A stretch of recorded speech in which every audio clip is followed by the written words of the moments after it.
ठीक है बेटा, फर्स्ट चैप्टर है class 11 the living world, very important chapter. बहुत ही कम क्वेश्चन आता है इसमें से, क्योंकि सभी को पता है कि बचपन में हम पढ़ चुके हैं। फिर भी हम बात करेंगे क्योंकि चैप्टर है, क्योंकि हमारे सिलेबस में 11th क्लास में बायो में सबसे ज़्यादा चैप्टर्स है एज कम्पेयर टू 12। और कहाँ कहाँ परेशानियाँ आएगी वो आगे जाके इन फ्यूचर में बता दूंगा।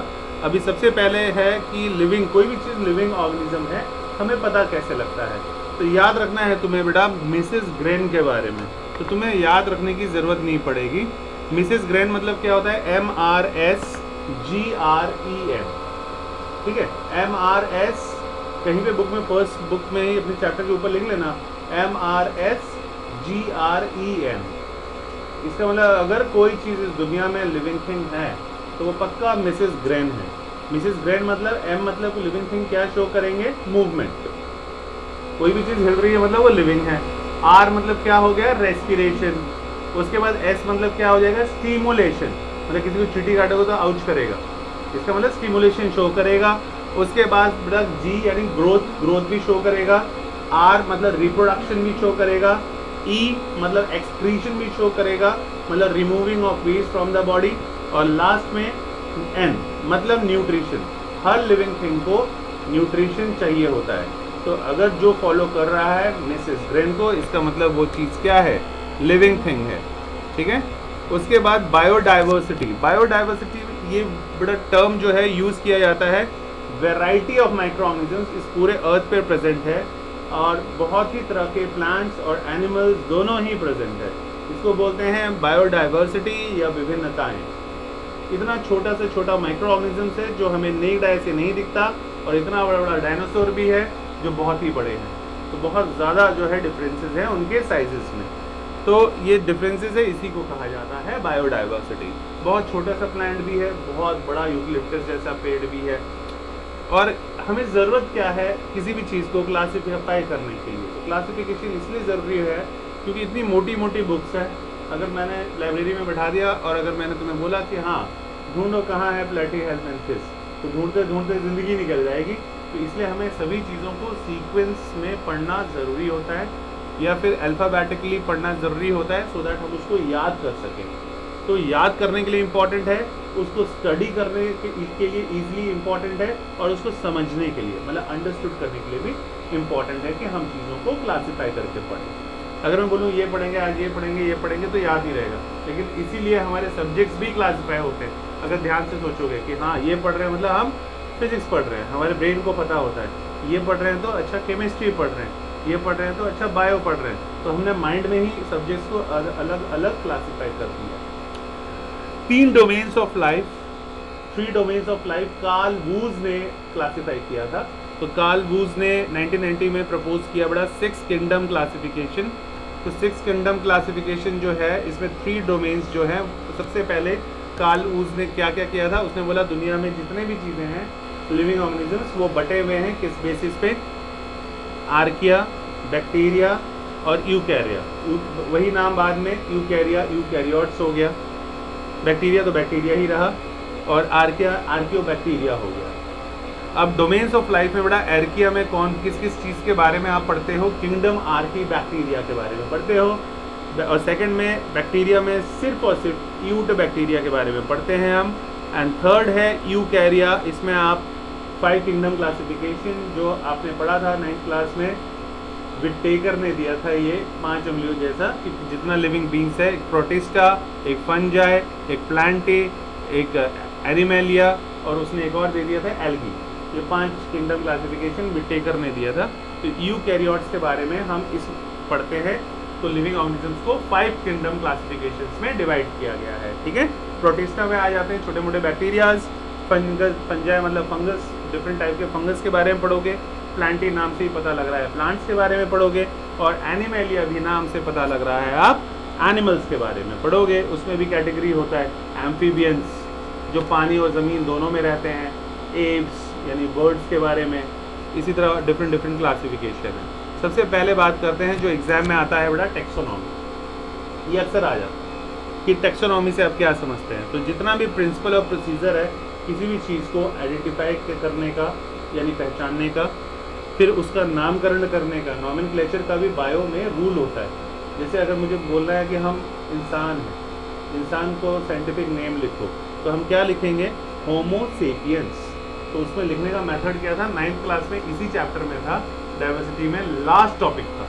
वो क्या टॉपिक था कि पहला नाम क्या बोला मैंने इंसान का, होमो, दूसरा मैंने क्या बोला, सेपियंस। तो पहला नाम क्या बताता है, जीन्स के बारे में, हमारी जीन्स कौन सी है, और दूसरा वर्ड क्या बताता है, स्पीसीज के बारे में। और जब जीन्स का नाम लिखते हैं हम, तो फर्स्ट लेटर कैपिटल में होना चाहिए, बाकी सब स्मॉल में।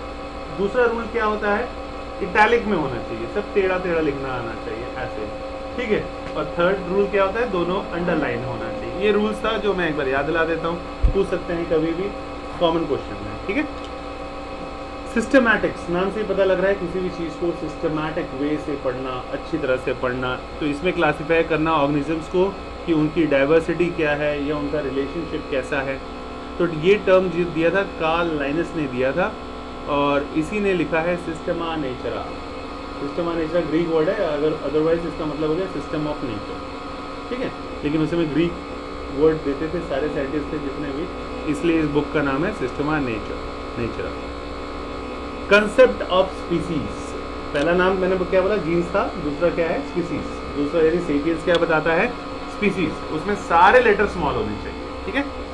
तो जितने मेंबर्स है बेटा जो इंटरब्रीड, आपस में इंटरब्रीड कर सकते हैं, तो हम बोलते हैं वो क्या है, एक ही स्पीसीज के, मतलब इंसान और इंसान का ही बच्चा हो सकता है, इंसान और गधे का नहीं हो सकता, ठीक है।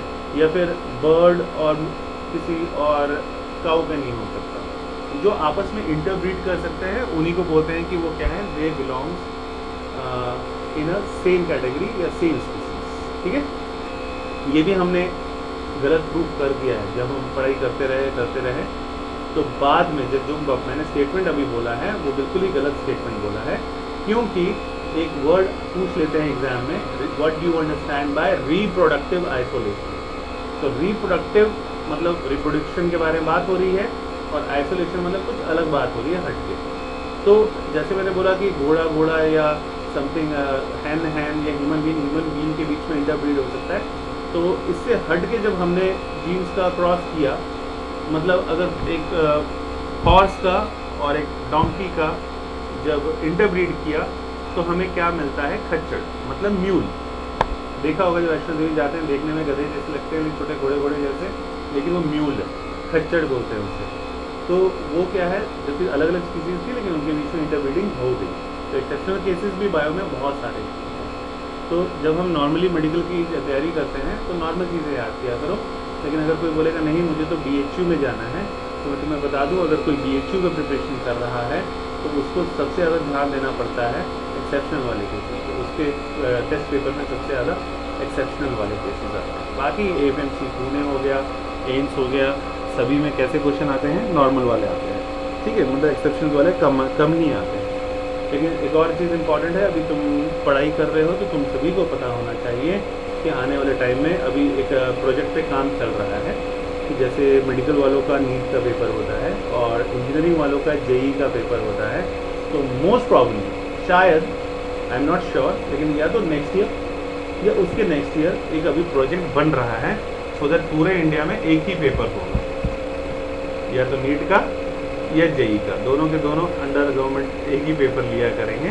तो उसमें क्या होगा, जब आप अपना फॉर्म भरोगे तो लिखोगे अगर हाँ मैं मेडिकल की तैयारी हूँ तो physics chemistry bio option select करोगे, जो लिखेंगे कि हाँ हम इंजीनियरिंग लेकर रहे हैं तो फिजिक्स केमिस्ट्री मैथ सेलेक्ट करेंगे, ऐसा हो जाएगा। और एक ही दिन में टेस्ट हुआ करेगा, जैसे अभी मेडिकल का JEE का अलग टाइमिंग पे होता है और नीट का अलग टाइमिंग पे। तो तुम लोग according to the time update होना भी बहुत ज़रूरी है, पता होना चाहिए। सिर्फ ऐसे ही मत पढ़ते जाओ, यहाँ पढ़ते जा रहे हैं, ऐसे पढ़ने का कोई फायदा नहीं है। नॉलेज रखो, knowledge is the power for a student. दूसरा है बेटा टेक्सा, हर एक कैटेगरी यानी यूनिट ऑफ क्लासिफिकेशन जो होता है उसी को बोलते हैं टेक्सॉन, सिंगल यूनिट।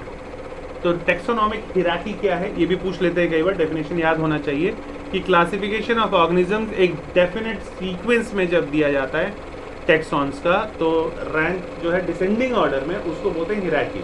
हिरार्की मतलब हो गया क्रम, इंक्रीजिंग या डिक्रीजिंग ऑर्डर में जब हम सेट करते हैं डिफरेंट क्लासेस को। इसको याद करने का क्या तरीका है, मैं कैसे याद करता था बेटा, किंगडम पहले वो सबसे ऊपर में किंगडम, उसके नीचे फाइलम, उसके नीचे क्लास, उसके नीचे ऑर्डर, उसके नीचे फैमिली, उसके नीचे जीन्स और उसके बाद स्पीसीज। तो लास्ट वाला तो याद ही रहता था, साइंटिफिक नेम है तो पहला जीन्स है फिर स्पीसीज, और उसके बाद याद रखता था कॉफ। कॉफ मतलब सी से क्लास, ओ से ऑर्डर, एफ से फैमिली। आजकल वैसे ही सर्दी खांसी जुकाम बहुत है तो कॉफ बहुत जमने लग गया है, तो कॉफ भी याद हो जाएगा कॉफ से। और लास्ट में स्टार्टिंग में क्या बचा, के पी, के से किंगडम, पी से फाइलम। अभी चक्कर है एक जगह फाइलम लिखा है, एक जगह डिवीजन लिखा है, दोनों में से कोई भी एक याद कर सकते हो, क्योंकि अगर प्लांट का केस आ जाता है तो डिवीजन, एंड एनिमल का केस आ जाता है तो फाइलम। ठीक है, उसके बाद ये जो सीक्वेंस से अरेंज करके रखा हुआ है सभी को, इसी सीक्वेंस से लगाने को कहा जाता है हिराकी या टैक्सोनॉमिक हिराकी। ये पूछ लेते हैं, बहुत ही इंपॉर्टेंट क्वेश्चन है यूनिट टेस्ट के लिए। उसके बाद है बाइनोमियल नोमेनक्लेचर, जो अभी सिखाया कि अगर कभी भी किसी चीज़ का नाम देना है दुनिया में, कोई भी लिविंग बीइंग का, सबका साइंटिफिक नेम होता है। इसी से सबसे ज़्यादा डरते हैं, कई बायो नहीं लेते हैं, बोलते अरे इतना सारा कैसे याद होगा। हो जाता है, जब सब कर सकते हैं तो हम क्यों नहीं कर सकते। दिमाग में ये होना चाहिए सिर्फ, गलती से भी ये चीज़ ना है कि हम नहीं कर सकते, हम सब कुछ कर सकते हैं। वी आर ह्यूमन बीइंग्स, ऐसा कोई काम नहीं है। जब मांझी जो है हथौड़े से तोड़ तोड़ के जो है पहाड़ में रास्ता बना सकता है, तो हमारे पास तो ड्रिल मशीन है, हम तो ला के खरीद के उससे पहले बना लेंगे, है ना। भावना होनी चाहिए।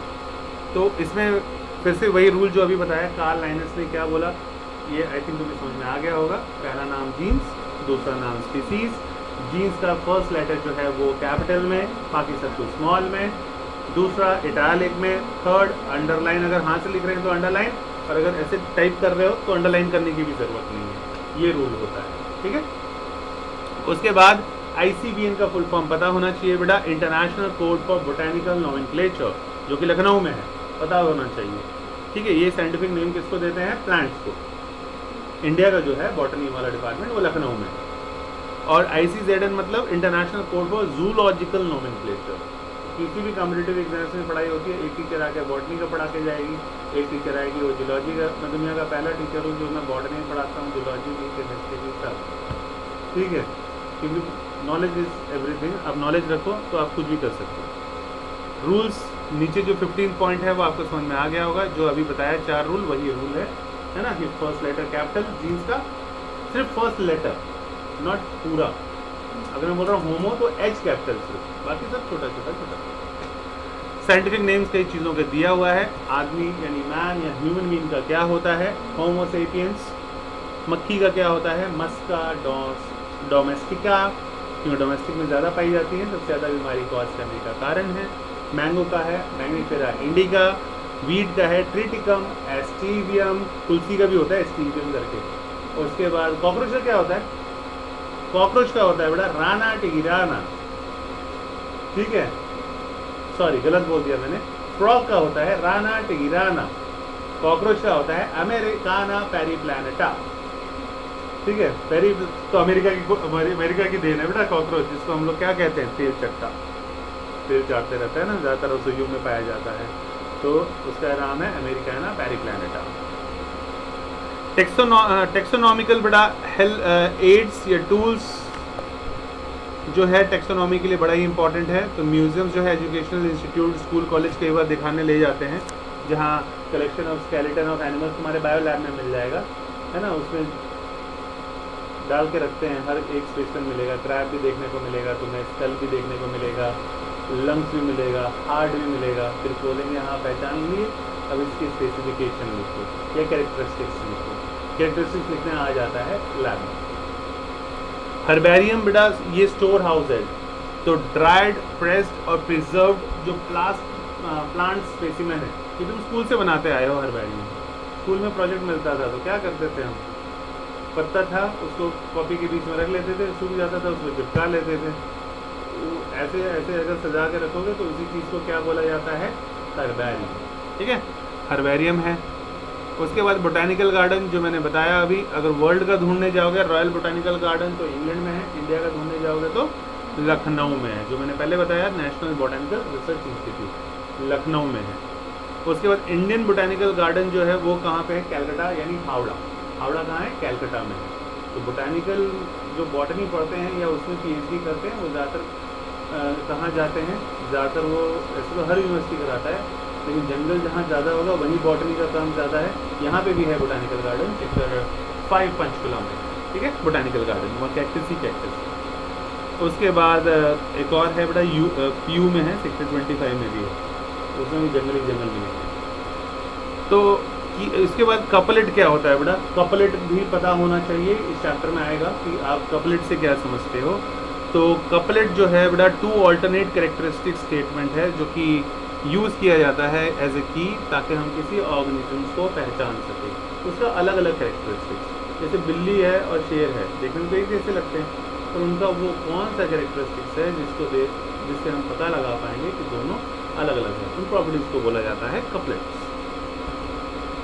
हर स्टेटमेंट जो है बेटा की में उसको बोला जाता है लीड, ठीक है, लीड। तो हर स्टेटमेंट जो है कीज उसको कहते हैं लीड। इसको नॉर्मल मैं टेक्निकल वेज में बताता हूँ, लीड मतलब होता क्या है एक्चुअल में। सपोज आप टेलीप्रॉम्प्टर हो, कहीं पे आप जॉब कर रहे हो एज ए रिसेप्शन का, और उसके बाद आप सभी को कॉल कर रहे हो कि हमारा प्लान बहुत अच्छा है, आप हमारे कस्टमर बन जाए। तो उसमें से तुमने 10 लोगों को कॉल किया, लेकिन क्या 10 के 10 तुम्हारे कस्टमर्स बनेंगे? नहीं बनेंगे। कोई 1 या 2 वो कस्टमर्स बन जाएंगे, वो पॉलिसी ले लेंगे। तो जो कस्टमर बन गया, पॉलिसी ले लिया, वो तुम्हारा क्या बन गया? अब लीड। उसी को लीड्स कहा जाता है, ठीक है, इन शॉर्ट। मोनोग्राफ्स, इसमें क्या होता है बेटा, किसी एक टैक्सॉन के बारे में इंफॉर्मेशन होती है तो उसे कहा जाता है मोनोग्राफ्स।